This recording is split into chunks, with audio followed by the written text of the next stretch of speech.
Dizem que, antes do fim, o mundo ficou em silêncio. Não um silêncio de ausência, mas aquele tipo de quietude estranha que surge pouco antes da tempestade, quando até o vento parece prender a respiração. Em Asgard, no salão brilhante onde os deuses se reuniam, há eras, as taças estavam cheias, os fogos acesos, mas ninguém festejava. Odin, o pai de todos, olhava para o vazio, além das paredes douradas, como se enxergasse um horizonte que mais ninguém via. Um único corvo em seu ombro, o outro pousado na viga mais alta do salão. Eles sussurravam segredos de terras distantes, e nenhum deles era bom. As palavras que corriam entre os deuses eram sempre as mesmas. Ragnarok, o crepúsculo, o grande desfecho. Há muito tempo, os videntes já haviam anunciado. Um dia, o mundo dos deuses e dos humanos chegaria a um ponto de virada. Não seria apenas o fim de uma era, mas a quebra da própria ordem. O sol se esconderia, as estrelas desapareceriam e até as raízes da grande árvore do mundo iriam estremecer. Os sinais começaram discretos. Primeiro vieram os invernos longos demais, neve sem trégua, ventos cortantes, noites estendidas, como se o amanhecer tivesse esquecido o caminho. As épocas de plantio se confundiam. Os rios gelavam além do normal, e os humanos, lá em Midgard, acendiam fogueiras cada vez maiores para espantar o frio e o medo. Em Asgard, aquilo não passou despercebido. Odin sabia. Aquele era o Fimbulwinter, o grande inverno. O anúncio de que o fio do destino já estava sendo puxado. Está começando, murmurou ele mais para si do que para os outros.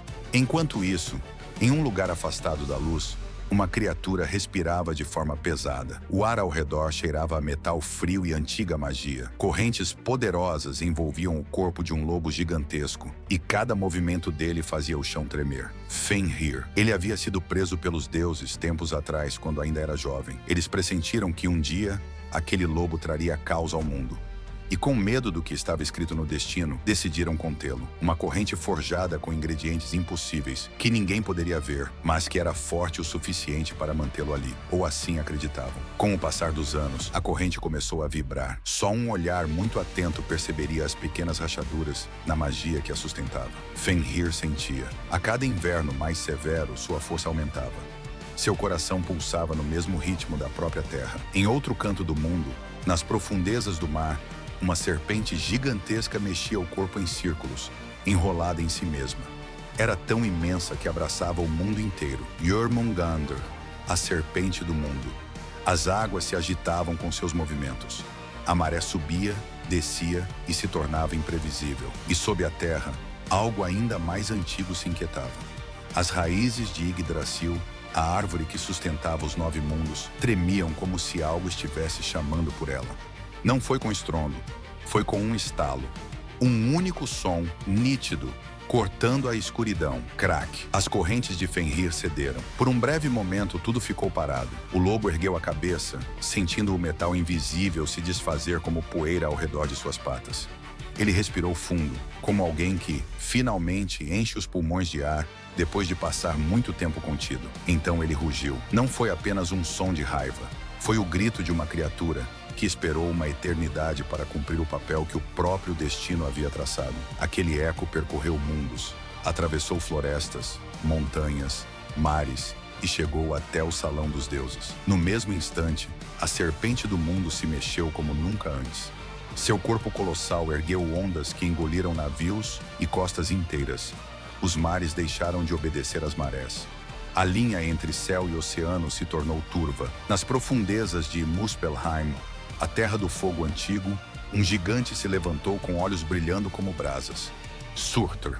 Em suas mãos, uma espada flamejante, cuja luz poderia rivalizar com o próprio sol. Ao seu redor, um exército de seres flamejantes aguardava, pronto para atravessar os limites do mundo. Os portões da última batalha estavam se abrindo.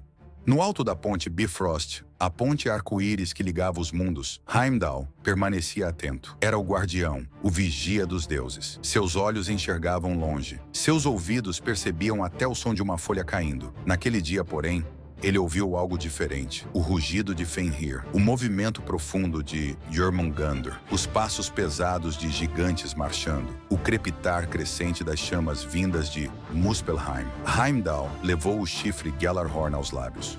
O som que ecoou não era apenas um aviso, era um chamado final, um anúncio de que não havia mais volta. Cada deus em seu canto parou o que fazia. Em Asgard, o grande salão foi tomado por um silêncio pesado. Odin se levantou. Chegou a hora. Os deuses começaram a se preparar. Não era uma guerra qualquer. Eles sabiam. Muitos deles não veriam um novo amanhecer. Ainda assim, nenhum hesitou. Thor segurou seu martelo Mjolnir com mais firmeza. Seu olhar, que tantas vezes se iluminara com risos em banquetes, agora era sério, firme, carregado de um propósito que ia além de qualquer vitória pessoal. Frey, senhor da fertilidade, das colheitas e da paz, ajustou sua espada brilhante, uma arma tão poderosa que até os gigantes a temiam. Tyr, o deus da coragem, sorriu de lado como quem aceita o próprio destino com serenidade. E, em um lugar entre sombras e fogo, Loki também se preparava. Aquele que já havia sido aliado, trapaceiro, conselheiro e traidor. O deus das artimanhas, dos truques e da imprevisibilidade. Ele caminhava entre os que seguiam seu comando, criaturas do caos, gigantes e forças antigas. Se os deuses tinham seu exército, Loki também tinha o seu. O mundo inteiro parecia prender o ar enquanto os exércitos se aproximavam do campo final. O grande plano de Vigrid, uma extensão de terra tão ampla que ninguém via o fim. Do horizonte veio o fogo. Surtr avançava à frente, a espada em chamas erguida, espalhando clarões que se refletiam no céu, como se a própria aurora tivesse enlouquecido. A ponte Bifrost se quebrou, incapaz de suportar tamanha invasão. Fragmentos coloridos caíram como estrelas despedaçadas. Do mar emergiu Jormungandr, a serpente do mundo, lançando-se sobre a terra. De suas escamas escorria água e veneno, que queimavam o solo e criavam vapores densos. No meio do caos, Fenrir corria, gigantesco, chegando cada vez mais perto de Asgard. Seus olhos eram duas brasas fixas no céu, buscando alguém. Odin, o pai de todos, ergueu sua lança Gungnir e montou seu cavalo de 8 patas, Sleipnir. Todo o seu conhecimento, todas as histórias que vivera, cada sacrifício e visão, tudo convergia para aquele instante. Ele sabia que não poderia simplesmente evitar o que o destino havia escrito, mas havia algo que ele poderia fazer: enfrentar. Os deuses desceram para o campo de batalha como estrelas caindo. Não havia discursos nem promessas, apenas olhares trocados, rápidos, cheios de compreensão silenciosa. Ali, não eram apenas divindades. Eram seres que carregavam o peso de todo um mundo nas costas. Thor avançou em direção à serpente do mundo. Ele e Jormungandr já estavam ligados pelas profecias. O trovão encontrou o mar em um choque imenso. O martelo arremessado cruzava o céu, e a serpente respondia com ondas e tempestades furiosas. Frey se colocou diante de Surtr. Era o guardião da prosperidade, do equilíbrio entre terra e colheita, e agora estava diante daquela que representava o fogo que tudo consome. Tyr caminhou em direção à fileira de gigantes, o peito erguido, sem desviar os olhos, mesmo quando tudo ao redor parecia ameaçar ruir. E Odin seguiu até Fenrir. Enquanto isso, Heimdall e Loki se encaravam à distância, o guardião e o trapaceiro, ordem e caos personificados. Eles sabiam que seu encontro também estava escrito. Ninguém ali era inocente. Todos haviam feito escolhas, cometido erros, defendido causas. E agora, cada um enfrentava o próprio reflexo final.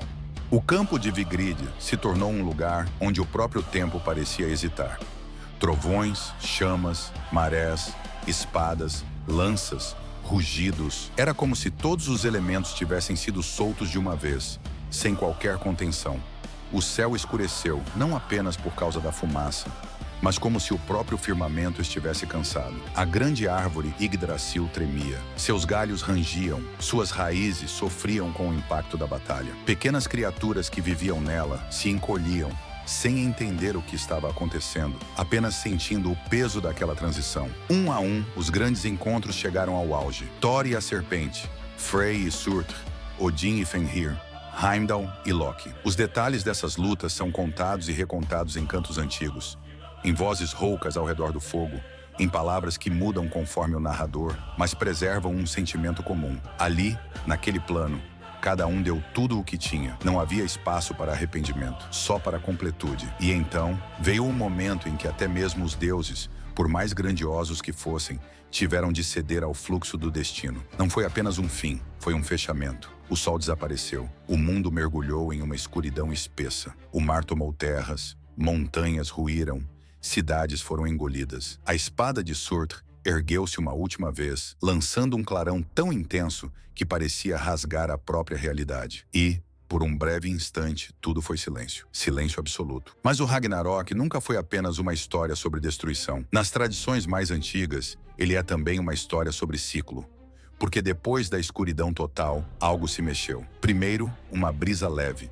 Depois, um brilho suave, tímido, quase tímido demais para ser notado. Uma nova luz surgiu. Não o mesmo sol de antes, mas um sucessor, como um herdeiro nascendo para ocupar um lugar deixado vazio. As águas começaram a recuar, revelando um solo renovado. Onde antes o fogo de Surtr havia passado, agora em algumas partes brotavam pequenos sinais de verde, uma nova terra. Alguns sobreviventes surgiram entre as sombras, entre árvores que resistiram, entre pedras que não se partiram. Crianças humanas guardadas em segredo dentro da grande árvore do mundo, agora saíam, vendo pela primeira vez o céu limpo. Os deuses antigos, muitos deles, não estavam mais ali. Mas em algumas versões, alguns retornam. Balder, o deus da luz e da esperança, volta de um lugar distante, trazendo consigo um novo brilho. Os que ficaram se reúnem em um novo salão, simples, mas cheio de promessas.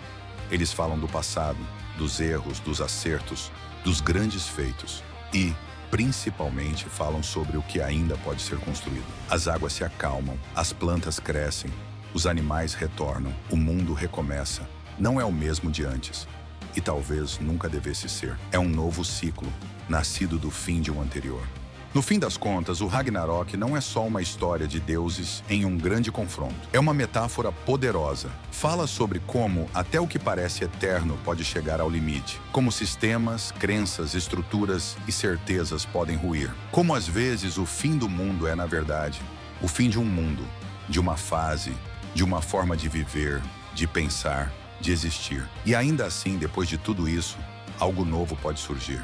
Do ponto de vista humano, a história do Ragnarok lembra o que acontece com pessoas, sociedades, ideias. Há momentos em que tudo parece se desmanchar, em que um inverno longo demais toma conta de tudo, em que correntes se quebram, pontes caem e o que você conhecia deixa de existir. Mas assim como na lenda, passado o crepúsculo, chega um novo amanhecer. Talvez seja esse o segredo da narrativa. Mostrar que até os deuses enfrentam o inevitável, mas que a vida, de algum jeito, encontra um caminho para continuar. Que o fim, por mais definitivo que pareça, pode ser também terreno fértil para recomeços. E, em algum lugar, sentado à sombra de uma árvore recém-nascida, alguém olha para o horizonte, respira fundo e pensa: o mundo acabou, mas o mundo começou de novo. E a história segue, sempre.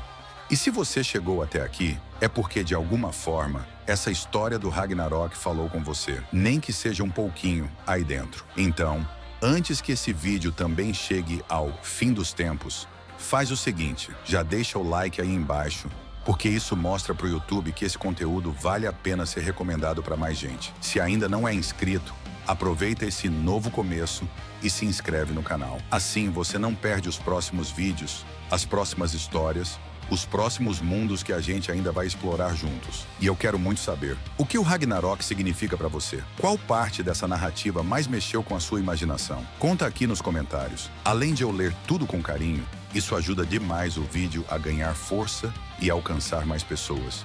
Então é isso. Deixa o like, se inscreve, comenta aqui embaixo e se quiser fortalecer ainda mais, compartilha esse vídeo com alguém que ama mitologia. Nos vemos no próximo capítulo desse universo de curiosidades.